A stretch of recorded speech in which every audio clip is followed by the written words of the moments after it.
I got frustrated at the veteran for some things that, number one, I have spent years working on and clearly still have to work on. And I find that I do that is that sometimes what annoys me and frustrates me in other people are things that either I have worked on and overcome or am still working on.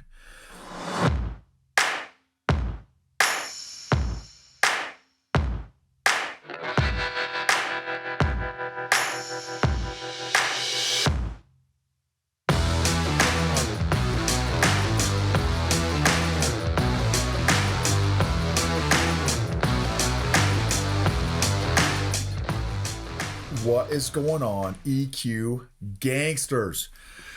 Hope this episode finds you all doing amazing and growing and thriving with your ever increasing emotional intelligence. As you guys know, I say all the time, emotionally healthy leaders help heal other people emotionally.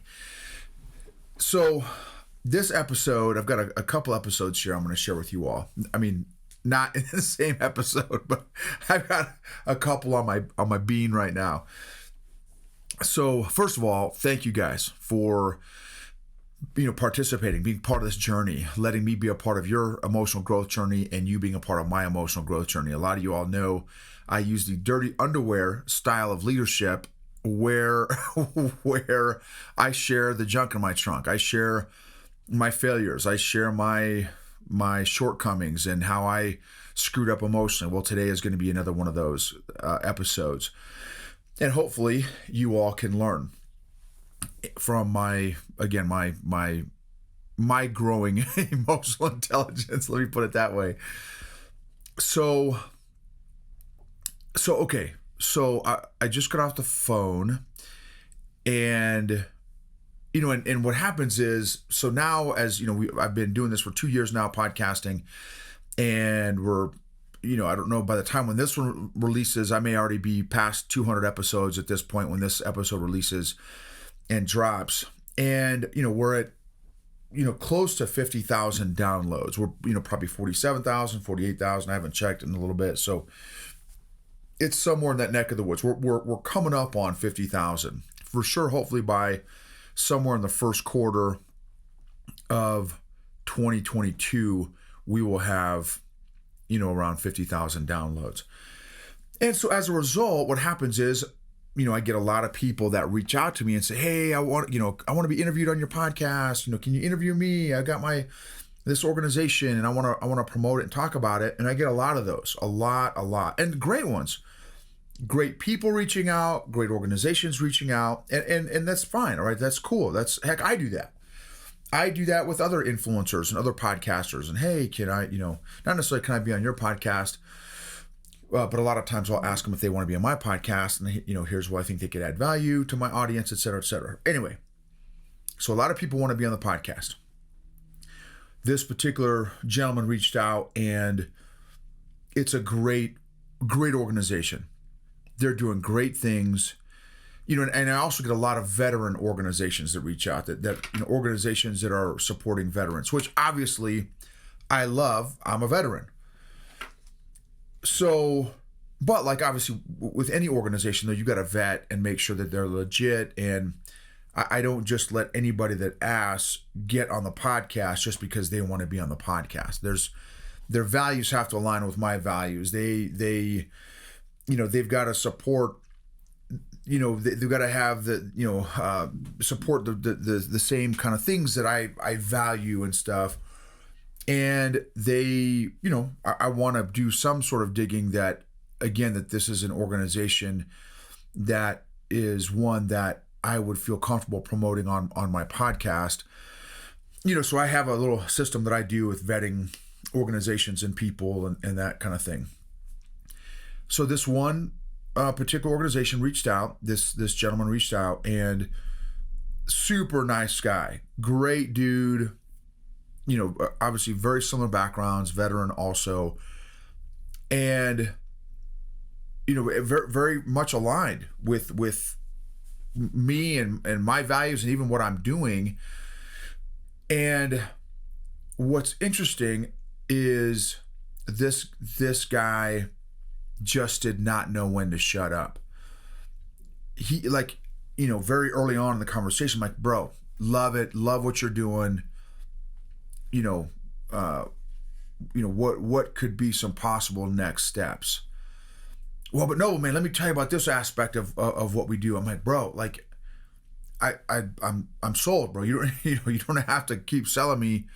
Like, I dig it. Like, let's set up a time to do the podcast interview or whatever.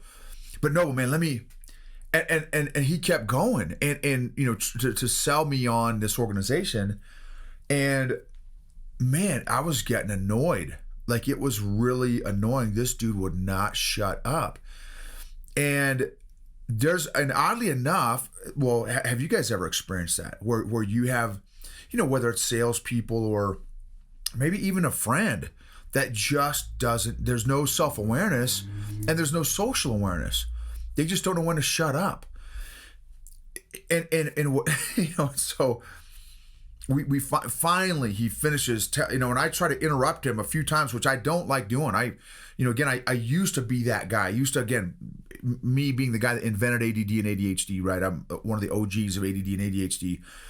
I used to interrupt people all the time because because of my Google brain. I call it my Google brain because every new word that somebody says, my brain thinks up of a new thing that I want to relate with. Plus, that's one of my strengths as a relator. But when you're an emotionally unhealthy, emotionally needy relator, I've shared about this too, how every one of our strengths can be a weakness if we're emotionally unhealthy and emotionally needy. So for me, I would interrupt people all the time because my ADD, my Google brain, my popcorn brain, right? They'd say something. Oh, I have a new idea. Let me share my idea. I in the name of relating, hey, look, I just want to relate. I was putting what I wanted to say as of higher importance and higher value than whoever was talking to me. And then what happened was people did that to me. And I'm like, I hate being interrupted. This totally upsets me. And then I'm like, well, McFly, you do the same thing. So what are you doing getting upset for people interrupting you, especially when you've set a precedence that's how you roll, that's okay. That must be okay to interrupt you because you interrupt everyone else. And so anyway, so this is probably 15 years ago, 20 years ago. I'm like, okay, forget that business, man. I am going to shut up. Shut my pie hole, and I am not going to be the interrupter person because nobody likes to be interrupted. And so I worked on that. And again, coming from an emotionally needy, emotionally unhealthy, people pleaser addict with toxic positivity, and my Google brain, my personality is the sanguine choleric, that's from Personality Plus. For my disc people, I'm the influencer dominant, but primarily influencer, high I, with some dominant in there.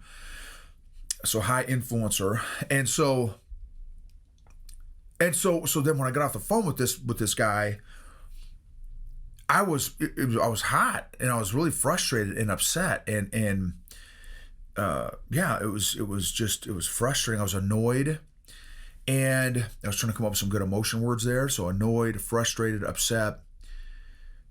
My temper had picked up. I felt it in my chest a little bit. My chest got a little hot. My throat a little bit tighter. Just after the phone call, I'm like, man, this, and I totally dug the guy and I dug the organization. But the dude didn't know when to shut up. Again, he had no self or social awareness and no self-management, clearly, because he just kept talking and talking and talking. And then I thought, okay, so I got it that it upset me and all the stuff, but why? Why did it upset me? Why did this guy, just kind of wear me out emotionally, like, dude, shut up. No, I didn't say that, but I was thinking that.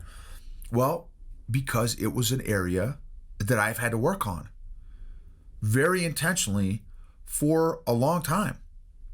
Here's what's even more humorous, not humorous, is, and I don't mean the leg bone. So a couple days ago, I got a phone call from some friends of ours, and the wife wanted to work on some things emotionally, some things emotionally. And they, of course, they know what I do. Hey, bro, can I get some time? And can you help me work through some stuff? I said, no sweat. And she shares, okay, no, well, here's kind of my what I'm working through. And my tendency is when I get overwhelmed, nervous, anxious, and or a lot of anxiety and stress starts to build up, or I'm heading into a potential conflict situation, I immediately go into my cave, my emotional cave, and I check out. And I become emotionally unavailable for everybody, my coworkers, my family, and even me. Like I want to just go in my cave and not think about anything and just veg and Netflix and chill kind of thing. And so I said, okay. And so I asked her, some questions. Okay, what, where do you think this is coming from? That kind of thing. And then, boom, as inevitably happens, it for whatever reason, it all becomes crystal clear in my head. Like I know exactly the steps that somebody has to take to get their emotional growth and emotional healing on. It's my strengths, right? I've just these strengths that I've got, the collection of my strengths, that my training, my research study that I've been doing the last 4 years. It's like all of a sudden it just clicks. And so then what did I do for the next probably 20, 30 minutes is I gave her all the steps that she needed to do to get her poop in a group emotionally. And then literally get done with the conversation. She's like, oh man, this is awesome. This is exactly what I needed. This is fire. I'm going to go apply this stuff. It's going to change my life, which I agree. Right? I felt great. I'm like, oh yeah. So I got off the phone. Oh yeah, crushed it, man. I gave her exactly what she needed. Thank you, God. Da da da. And then I bust out my reading. Right? I bust out this book called oh snap. It's called The Advice Trap. Yeah, it's called The Advice Trap. And the chapter I happened to be on was like, so I'm a coach, right? That's what I do. It's what I do, how I pay my bills. If you give advice as a coach, you're an idiot. Now, it doesn't say those words, but I'm trying to speed up the lesson that I got. Basically, this whole chapter is like, you are a complete chucklehead if you give advice as a coach. Like, shut your pie hole and ask questions. And then, of course, I started to defend what I had just done with my friend, gave him a coaching appointment, so to speak. Well, but it was great skinny. I gave her exactly what she needed, so I gave her great skinny. The next one, my next defense was, but it was late at night, and she goes to bed really early, and she was getting really tired, and she's a type A personality, and she doesn't want to wait for questions and get questions. She wants answers. She doesn't want questions. So, and then what's funny, so that's funny, right? So all my defenses. And of course, I turn the page and it has all my excuses. In the book, it's got my excuses in the book. Oh, well, you probably, if you give advice, you probably have the excuse that that you're busy, or that you're running out of time, or that it's late at night, or that, like literally almost every one of my excuses it had in the book. And I'm like, And so, so anyway, circling back to this conversation with this veteran, I got frustrated at the veteran for some things that, number one, I have spent years working on and clearly still have to work on. And I find that I do that is that sometimes what annoys me and frustrates me in other people are things that either I have worked on and overcome or am still working on. So, and now, so here's the lesson, right? The lesson, I guess, for me is I have to continue to grow my self-awareness and self-management and social awareness and social management so that I know when to shut up. And I also know when to ask questions, which you'd think as long as I've been coaching people, which I've been coaching people for 2 decades plus, and I love asking questions. And I would almost say, I think I'm very good at asking questions. Very good at asking questions. But I'm not a master at asking questions. And clearly, in this one particular conversation, I did way more advice than I did ask questions. And I never caught myself in talking too much.